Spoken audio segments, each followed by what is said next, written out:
Hello everyone, इस video में हम पढ़ेंगे class 8th English Honeydew book का chapter 6। This is Jody's phone. तो सबसे पहले देखते हैं बिफोर यू रीड में क्या है।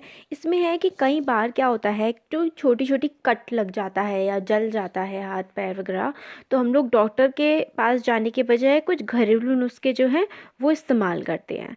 तो ये जो स्टोरी है, इसमें जो जोडी एक बच्चा है, उसके फादर को काट लिया था एक रेटल स्नेक ने। बिटन का मतलब होता है काट लेना। रेटल स्नेक एक टाइप का स्नेक होता है, काफ़ी जहरीला होता है और अपनी पूंछ से काफ़ी तेज तेज वो आवाज़ निकालता है। तो इस टाइप का वो स्नेक है। तो अगर रेटल स्नेक काट ले और तुरंत ही उस पर किसी डो के हार्ट और लिवर का जो है, हार्ट और लिवर को उस पर लगा लिया जाए उस जगह पर जहाँ पर रेटल स्नेक ने काटा है, तो वो पॉइजन जो है बॉडी से बाहर निकल जाता है। अब जो जोडी है वो ये सोच रहा है कि जो डो है उसको तो उसके फादर ने मार दिया है, अब जो उस डो का बच्चा है, जो फॉन है, उसका वो क्या होगा बिना अपनी माँ के। डो देखिए होती है फीमेल डियर ना, और फॉन होता है उस डियर का बच्चा, उस डियर का बेबी। बेबी डियर होता है फॉन और डो होती है एक फीमेल डियर। तो यही थॉट्स जो है चल रही होती हैं। तो अब इसमें स्टार्ट करते हैं। तो जोडी जो है वो सोच रहा होता है और उसकी जो थॉट्स होती हैं सारी की सारी वो आकर के मतलब बार बार जा रही होती हैं एक फ़ोन पर, मतलब डियर के बच्चे पर। और उसका जो जोडी का माइंड है वो इस बात से दूर हो ही नहीं पा रहा होता है। फिर वो अपने मतलब ऐसा लगता है he had held it in his dreams in his arms. उसको ऐसा लगता है उसने उस फ़ोन को अपने सपने में और अपनी आर्म्स में उसको पकड़ रखा है। He slipped from the table and went to his father's bedside. Penny lay at rest. His eyes were open and clear, but the pupils were still dark and dilated. तो वो जो होता है, जोडी होता है, उसको नींद नहीं आ रही होती है, मतलब वो ऐसे बेड पे हो लेटा हुआ होता है। फिर वो एकदम से अपने उतरता है वहाँ से और अपने फादर के पास जाता है। और जो उसके फादर का नाम होता है पेनी, उसके फादर रेस्ट कर रहे होते हैं। उनकी जो आइज़ हैं वो पूरी तरह क्लियर और ओपन होती है, मगर जो प्यूपिल है, जो ब्लैक वाला पार्ट है ना जो आइज़ का, वो ऐसे लगता है जैसे कि अभी भी डार्क सा है और थोड़ा बाहर की तरफ को जैसे निकला हुआ है, बड़ा हो गया है। डायलेटेड का मतलब होता है एनलार्ज हो गया है, बड़ा हो गया है। फिर जोडी जो है अपने फादर से पूछता है कि आप अब कैसा फील कर रहे हैं। तो उसके फादर रिप्लाई करते हैं कि अब मैं मतलब सही हूँ। जो old death has gone thieving elsewhere, इसका मतलब है जो डेथ उसके सर पे मंडरा रही थी अब वो वहाँ से जा चुकी है। मगर वो कहता है it was a close shave. It was a close shave का मतलब है कि ये बहुत ही ज़्यादा पास से आकर के गुजरी। वो कहते हैं कि हाँ आई अग्री। पेनी कहते हैं कि मैं बहुत प्राउड हूँ बॉय तुम पर, कि तुमने अपना जो मुश्किल के केप्ट योर हेड का मतलब है स्टेट काम्ड इन डिफ़िकल्ट सिचुएशन, मतलब इतनी प्रॉब्लम हो गई थी फिर भी तुमने उसको अच्छे से हैंडल किया और काम रहे, एकदम शांत रहे ख़राब कंडीशन में भी। तो फिर जो जोडी होता है वो बोलता है कि फादर, क्या आप जानते हैं कि जो फॉन होगा उस डो का जिसकी डेथ हुई है, जिसको हमने मार दिया है, वो कहाँ पर होगा? तो क्या आप उसे पहचानते हैं कि वो कैसा दिखता होगा? तो उसके फादर बोलते हैं कि मैं कैसे उसको भूल सकता हूँ। पुअर जो डो था उसने मेरी लाइफ सेव की है और अब वो बेचारा फ़ोन मतलब कहाँ होगा। तो फिर वो जो बच्चा होता है जोडी जोडी बोलता है कि मैं जो है उस फ़ोन को यहाँ पर लेके आना चाहता हूँ, क्योंकि वो जंगल में भूखा होगा, हंग्री मतलब भूखा होगा, और स्केयर्ड मतलब काफ़ी डरा हुआ होगा।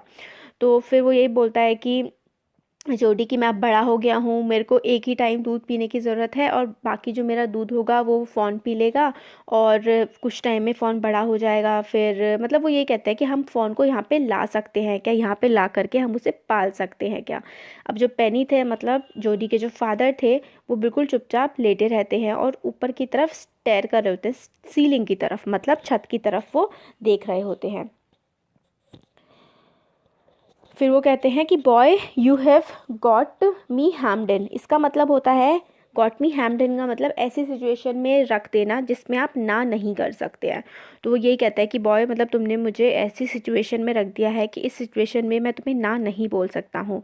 और फिर जोडी बोलता है कि बहुत ज़्यादा खर्चा भी नहीं आएगा फ़ोन को मतलब वो करने में, पालने में, जब वो थोड़ा और बड़ा हो जाएगा वो लीव्स और एकॉर्न खाने लगेगा। एकॉर्न छोटे छोटे ब्राउन कलर के नट्स होते हैं। फिर उसके फादर जोडी को बोलते हैं कि तुम अपनी एज से काफ़ी ज़्यादा स्मार्ट हो और श्योरली मतलब अनग्रेटफुल होगा, काफ़ी ख़राब होगा कि अगर हम उस फ़ॉन को ऐसे ही जंगल में छोड़ दें और उसको ख्याल ना रखें। तो फिर जोडी के फादर कहते हैं कि ठीक है, मैं तुम्हें ना नहीं बोलूँगा और मतलब हम उसे यहाँ पर ला सकते हैं। फिर वो पूछता है जोडी अपने फादर से, can I ride back with Millville and C if I can find it. फिर वो कहता है क्या मैं मिलविल, मतलब एक फॉरेस्टर होता है मिलविल जो जंगल में जाते रहते हैं, उनके साथ जा कर के देख सकता हूँ, उस फ़ोन को ढूंढ करके ला सकता हूँ। तो फिर उसकी जोडी के फादर होते हैं, वो बोलते हैं कि तुम अपनी मम्मी से पूछ लो, मैंने तो तुम्हें परमिशन दे दी है। He silted back to the table and sat down. His mother was pouring coffee for everyone. तो जो जोडी होता है वो पीछे की तरफ चुपचाप बैठ निकल के चला जाता है, अपनी मदर के पास जाता है। मदर जो होती हैं वो सबके लिए कॉफ़ी जो है वो कर रही होती हैं पॉट्स में, ग्लास में। तो वो अपनी मदर से बोलता है फ़ोन, कैन आई, मतलब क्या मैं जो फ़ोन है उसको घर ला सकता हूँ। तो मदर कहती हैं कि कौन सा फ़ोन। तो वो बताता है कि वो फ़ोन जो जिस डॉग को मतलब हमने मार दिया है, उस डॉग का जो बच्चा है फ़ोन, उसकी मैं बात कर रहा हूँ। हमने उसका लिवर यूज़ किया पाके, मतलब पापा के पॉइज़न को निकालने के लिए। तो फिर जो जोडी होता है वो अपनी माँ से पूछता है कि क्या हम उसको लेके आ सकते हैं। पा भी कह रहे हैं ये काफ़ी ज़्यादा अनग्रेटफुल होगा, काफ़ी ज़्यादा मतलब ख़राब होगा कि हम उसको ऐसे ही वहाँ पर मरने के लिए, भूखा रहने के लिए वहाँ छोड़ दें। तो माँ भी कहती हैं कि ठीक है, मतलब तुम नथिंग जो है वर्ड में वो फ्री नहीं आता है, जो अब तुम सही कह रहे हो और डैडी भी सही कह रहे हैं, तो हम उस फ़ोन को यहाँ पर लेके आ सकते हैं। फिर वो मिलविल के साथ जो है वो जाने के लिए रेडी हो जाता है। तो Millville said he can ride back with me, I will help him find it. तो मिलविल जो है वो हेल्प करने की बात मान जाते हैं। तो फिर she said down the pot helplessly, मतलब उनकी जो मदर होती हैं वो कहती हैं कि अब तो मतलब ये मानेगा नहीं और अब तो ये जाएगा ही जाएगा। तो वो मिलविल के पास जाता है और मिलविल जो है वो उसको जंगल में ले जाते हैं। माँ बैक्स्टर आस्क्ड एंशियसली, देखिए जो बैक्स्टर है ना, ये अब इसमें नाम आया है, मगर ये जो बैक्स्टर्स हैं ये इनका सरनेम है, इनका जोडी के मदर फादर का जो है सरनेम है बैक्स्टर। तो माँ Baxter asked anxiously, you will not be gone long, मतलब मदर उससे कहती है जोडी से कि तुम जो है काफ़ी ज़्यादा दूर मतलब मत जाना। फिर जोडी कहता है कि मैं डिनर तक जो है वापस आ जाऊंगा। फिर मिलविल जो है वो अपने घोड़े पर बैठता है, जोडी उसके पीछे बैठता है, देखिए जैसे पिक्चर में दिखाया गया है। फिर जो जोडी है वो मिलविल से कहता है क्या तुम्हें लगता है कि जो फ़ोन है वो अभी भी वहीं होगा, क्या तुम मेरी हेल्प कर दोगे। तो वो बोलता है कि हाँ वो अभी अलाइव होगा, और मगर हमें ये कैसे पता लगेगा कि वो वही है, हम उसे कैसे पहचानेंगे। तो वो बोलता है जोडी की जो स्पॉट्स हैं वो बिल्कुल उसके जो बॉडी पे थे, वो स्पॉट्स बिल्कुल एक लाइन में थे जो फ़ोन था उस पर, पा ने ऐसा बताया है। तो उस स्पॉट्स को देखकर हम लोग जो है उसको पहचान जाएंगे।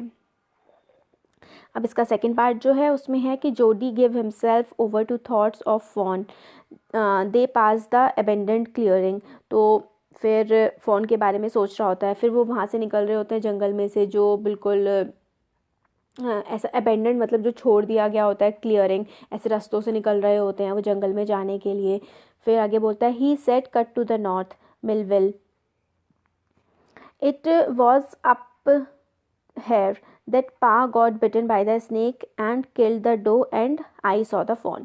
फिर वो कहते हैं कि ये नॉर्थ वाली जो साइड है, इस तरफ जो है आप चलो, यहीं पर जो है स्नेक ने पापा को काटा था और यहीं पर हमने जो है उस डो को मारा था और फॉन को हमने देखा था। फिर suddenly Jody was unwilling to have Millwheel with him, फिर एकदम से जोडी को लगने लगा कि मिलविल जो है वो उस टाइम ना रहे उनके साथ। अगर जो fawn if the fawn was dead or could not be found, he could have his disappointment seen. तो ऐसा मतलब जोडी सोच रहा था कि अगर वो फ़ोन को नहीं ढूंढ पाया जोडी, तो जो जोडी के फेस पे डिसअपॉइंटमेंट होगी तो मिलवील जो है वो उसको देख लेगा, वो ये नहीं चाहता। और अगर फ़ोन मिल गया उसे तो जो मीटिंग होगी फ़ोन के साथ वो इतनी ज़्यादा लवली होगी, इतनी ज़्यादा अच्छी होगी, वो उसे सीक्रेट रखना चाहता है और ख़ुद तक ही रखना चाहता है, किसी और के साथ शेयर नहीं कर सकता। फिर वो कहता है he said it's not far now but the shrub is very thick for a horse, I can make it on foot. फिर वो मिलवील से कहता है जोडी कि अब जो है ज़्यादा दूर नहीं है, जो श्रब है, घास है, वो बहुत ज़्यादा घनी है घोड़े के लिए, अब मैं जो है पैरों पे ही चला जाऊंगा। फिर मगर मिलवील कहता है कि मुझे मतलब डर लग रहा है कि मैं तुम्हें कैसे अकेला छोड़ जाऊं, तुम तो बच्चे हो, तो I suppose you got lost और got bitten by a snake too. फिर वो कहता है कि अगर तुम खो गए या फिर तुम्हें भी सांप ने काट लिया तो क्या होगा। तो जोडी बोलता है कि मैं अपना ध्यान रखूँगा और बहुत ज़्यादा मुझे टाइम नहीं लगेगा फ़ोन को ढूंढने में, मैं जल्दी ही फ़ोन को ढूंढ के आ जाऊँगा। फिर तो फिर जो होता है मिलवील, वो कहता है ठीक है, तुम्हें यहाँ का रास्ता पता है तो मैं तुम्हें यहाँ से चला जाता हूँ और तुम ध्यान रखना अपना, ऐसे करके फिर वो चला जाता है। There and there that tall pine makes a bearing so long Millville I am obliged. तो फिर वो बताता है कि इस तरीके से यहाँ पे जो डायरेक्शंस हैं वो हैं, मेक्स अ बियरिंग का मतलब होता है, देखिए, acts as a compass and helps to identify direction. तो यहाँ पे वो जो बताते हैं कि टॉल पाइन ट्री है एक, वो आपको डायरेक्शन ईजिली आप बता सकते हैं कि किधर को, उसको देख के नॉर्थ है कि साउथ है या ईस्ट है, जो भी डायरेक्शन है उसकी हेल्प से बताई जा सकती है। फिर मिलवील जो है वहाँ से चले जाते हैं। He waited for a sound of the hooves to end, then cut to the right. The shrub was still. Only his own crackling of twigs sounded across the silence. तो फिर जो जोडी होता है वो श्रब के अंदर से जा रहा होता है। फिर हूव्स होते हैं, जो घोड़े के पैर होते हैं ना, जब तक उसकी आवाज़ आती है वो धीरे धीरे चल रहा होता है, फिर जब आवाज़ आनी थोड़ी कम हो जाती है वो अंदर की तरफ जाता है। जो जोडी है फिर वो श्रब्स को हटा हटा के जा रहा होता है। क्रैकलिंग ऑफ ट्विग्स का मतलब है जो पेड़ की टहनियाँ होती है ना, उसके सिर्फ हल्का जब वो हटा रहा था उसको जोडी, तो उसके हल्के हल्के टूटने की आवाज़ ही जो थी वो साइलेंस को ब्रेक कर रही थी, वरना वहाँ बहुत ज़्यादा शांति थी। He wondered for an instance if he had mistaken his direction. फिर एकदम से जोडी को ये भी लगता है कि कहीं उसने अपनी डायरेक्शन जो है उसकी गलत तो नहीं हो गई है। Then he buzzard rose in front of him and flapped into the air. He came into a clearing under the oaks. Buzzards sat in a circle around the terrace of the door. देखिए buzzard बहुत बड़ी ज़्यादा bird होती है, काफ़ी बड़ी bird होती है बजर्ड जो होती है। तो वो देखता है कि बजर्ड जो है वो जो कैरास होता है ना उस डो का, जिसको उन लोगों ने मारा होता है, कैरास होता है जो कंकाल बाद में बच जाता है, उसमें थोड़ा बहुत मांस होता है, उसके चारों तरफ जो है वो बजर्ड, जो मांस को खाने वाली चिड़िया होती है ना, वल्चर्स जैसे कि, वो उसके बिल्कुल किनारे किनारे बैठी हुई होती हैं डो के। They turned their heads on their long scrawny necks and hissed at him. तो वो उसको मतलब अटैक कर करके खा रही होती हैं डो को, मरी हुई चीज़ों को खाते हैं ना vultures. He threw his bow at them and they flew into the adjacent tree. The sand showed large cat prints, but the big cats killed fresh and they had left the door to the carson birds. तो मतलब वहाँ पर उसको cat के भी prints दिख रहे होते हैं, बड़ी कैट के जोडी को, कि उसको डो को खाया होगा कैट ने भी, और फिर कुछ बचा हुआ पार्ट जो है वो वल्चर खा रहे थे, वो ये भी देखता है। He parted the grass at the place where he had seen the fawn. It didn't not seem possible that it was only yesterday. तो वो उसको मतलब उस जगह पर वो घास हटा हटा के पहुँच गया होता है जहाँ पर उसने कल येस्टरडे मतलब एक दिन पहले फ़ोन को देखा था, उस जगह वो पहुंच गया होता है, मगर वो देखता है फ़ोन उस टाइम पर वहाँ पर नहीं होता। He circled the clearing, there was no sound, no sign. Buzzards clacked their wings, impatient to return to their business. He returned to the spot where the fawn had emerged and dropped on all fours. तो फिर वो ढूंढ रहा होता है phone को, नहीं मिला होता, फिर वो इधर उधर जो क्लियरिंग होती है आसपास का इलाका वो गोल गोल घूमने लगता है उसमें जोडी। फिर वो देखता है कोई आवाज़ नहीं हो रही, कोई साइन नहीं होता। बजर्ड जो है उड़ा दिया था ना उसने, जोडी ने उसको, चिड़ियों को, वल्चर्स को, वो बिल्कुल मतलब वेट कर रही होती है कि कब वो दोबारा अपने बिजनेस पे लगे, मतलब दोबारा आकर के खाना स्टार्ट कर दें डो को जो बचा हुआ था वहाँ पर। He returned to the spot where the fawn had emerged and dropped on all fours, studying the sand for a small hoof prints. The night's rain had washed away all tracks except that those of cats and buzzard. फिर वो देखता है sand पे, कोशिश करता है देखने की कि क्या पता कोई साइन ऐसा उसको मिल जाए जिसके पैरों के पंजे, छोटे छोटे पैरों के पंजे उसे ऐसे मिल जाएं जिसकी हेल्प से वो उसको फ़ॉन को ढूंढ पाए, मगर उसको कोई भी ऐसा साइन नहीं मिल रहा था। पंजे जो थे, रात में बारिश पड़ी थी, उसने पंजों को बिल्कुल साफ़ कर दिया था और सिर्फ बजर्ड जो चिड़िया थी और कैट के ही उस वहाँ पर पंजे बचे हुए थे। अभी देखिए थर्ड पार्ट जो है हम देखते हैं नेक्स्ट वीडियो में। So thank you.